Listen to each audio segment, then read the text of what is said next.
Millionaire mom catches housekeeper teaching 9 languages to her autistic son, and everything changes. Catherine Vale's morning started the way it always did, emails, espresso, and the sound of her heels clicking through the glass hallways of her minimalist Beverly Hills mansion. As the CEO of one of the most successful wellness empires in the country, Catherine had everything: wealth, acclaim, a sprawling estate with infinity pools and imported marble floors. But even in her palace of luxury, one thing felt incomplete: her son, Oliver. Oliver was 7. He had been diagnosed with autism spectrum disorder at age 2. While Catherine loved her son fiercely, she often felt like she was watching him through glass, close, yet unreachable. He rarely spoke, avoided eye contact, and preferred to spend hours lining up toy cars instead of engaging with the world around him. Specialists, therapies, private tutors, Catherine spared no expense. But the breakthrough she so desperately wanted never came. That Thursday, something felt off the moment she returned early from a cancelled investor lunch. The house was quieter than usual. Not silent, but peaceful, filled with a soft melody of unfamiliar words. Intrigued, Catherine followed the sound past the main living room, through the open French doors, and into the backyard.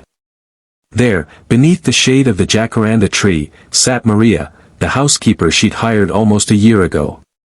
A quiet, middle-aged woman from Honduras, Maria had always kept to herself, her presence gentle and almost invisible.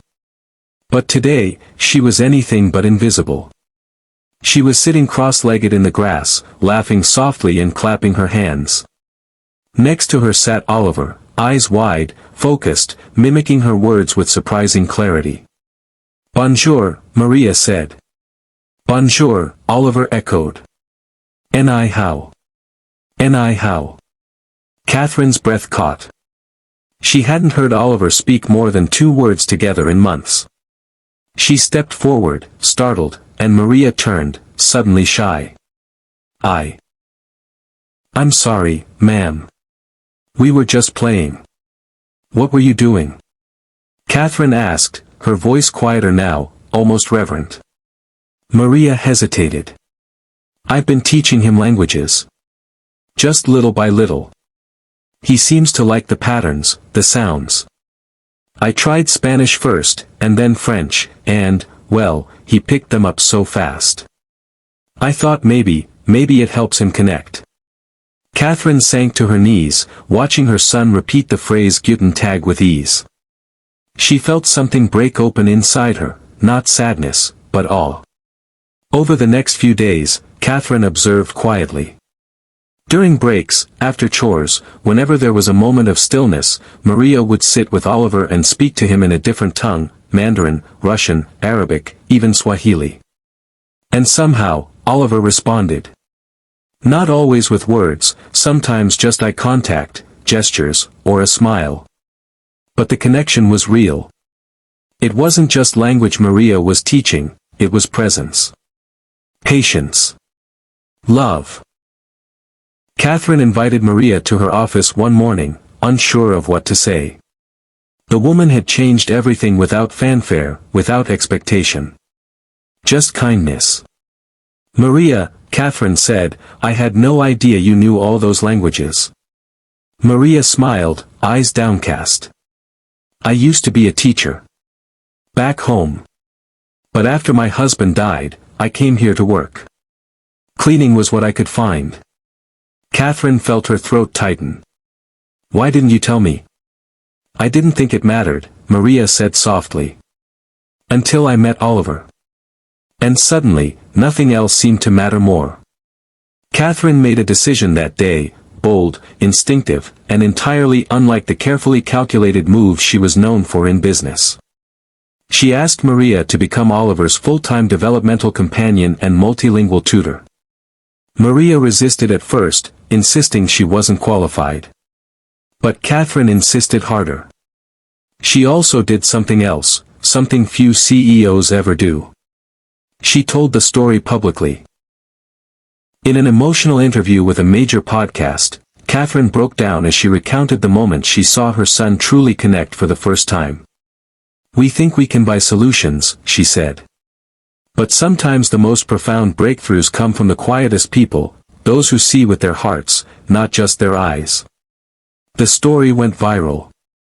Overnight, Maria became a symbol of the unsung heroes all over the world, immigrants, caregivers, helpers working behind the scenes with extraordinary skill and humility. Offers poured in from educational organizations and philanthropists wanting to support her mission. But Maria remained focused on Oliver. Under her guidance, he flourished, not just linguistically, but emotionally. His vocabulary expanded in multiple languages. He began initiating hugs.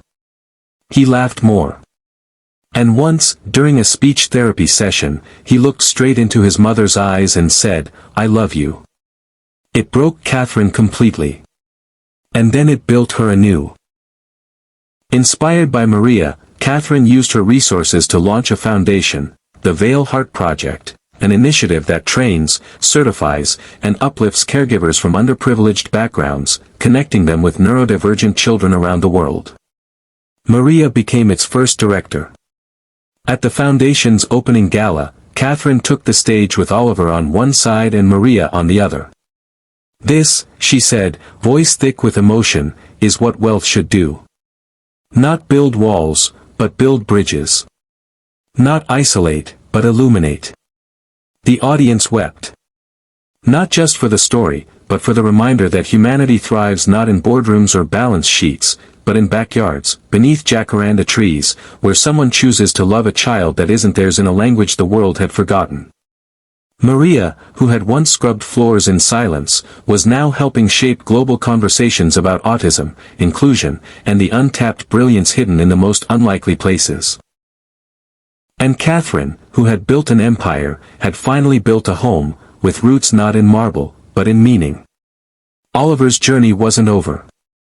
Autism didn't disappear. But it no longer felt like a prison, it felt like a path. A different kind of intelligence.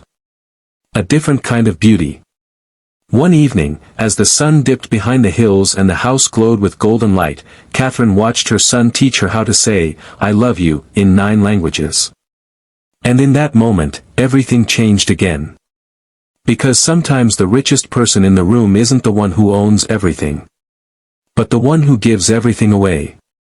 And sometimes, miracles don't arrive with a doctor's note or a dollar sign. They arrive holding a broom, and speaking softly in Swahili.